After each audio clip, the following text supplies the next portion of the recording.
ഒരിക്കൽ Dominic Savio തൻ്റെ കൂട്ടുകാരുമൊത്ത് ഇങ്ങനെ കളിച്ചുകൊണ്ടിരിക്കുമായിരുന്നു.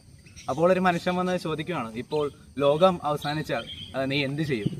അതിനുള്ള മറുപടിയായിട്ട് ഡൊമിനിക് സാവിയോ കൊടുക്കുന്നത്, ഞാൻ ചെയ്തുകൊണ്ടിരിക്കുന്ന കാര്യം അതുപോലെ ചെയ്തുകൊണ്ടിരിക്കും എന്നാണ് അദ്ദേഹം പറയുന്നത്. അപ്പോൾ അതിൻ്റെ അർത്ഥം എന്ന് പറയുന്നത് അദ്ദേഹം ഈശോയെ സ്വീകരിക്കാനായിട്ട് എപ്പോഴും ഒരുങ്ങിയിരിക്കുന്നു എന്ന് തന്നെയാണ്. അപ്പോൾ നമ്മുടെ ജീവിതത്തിലേക്ക് നമ്മൾ കടന്നു വരുമ്പോൾ നമ്മൾ എത്രത്തോളം ഒരുക്കമുള്ളവരാണ് ക്രിസ്തുവിനെ സ്വീകരിക്കാൻ വേണ്ടി. നമ്മൾ ഈ ലോകത്തിലായിരിക്കുമ്പോൾ എപ്പോഴും ജാഗരൂകരായിരിക്കുവാൻ വേണ്ടിയാണ് ഈശോ നമ്മോട് ഓരോരുത്തരോടും ആഹ്വാനം ചെയ്യുന്നത്. അതോടൊപ്പം തന്നെ വിശുദ്ധ അഗസ്റ്റീനോട് ഒരാൾ ചോദിക്കുന്ന ചോദ്യമുണ്ട്, why good people suffer and bad people are enjoying in this world.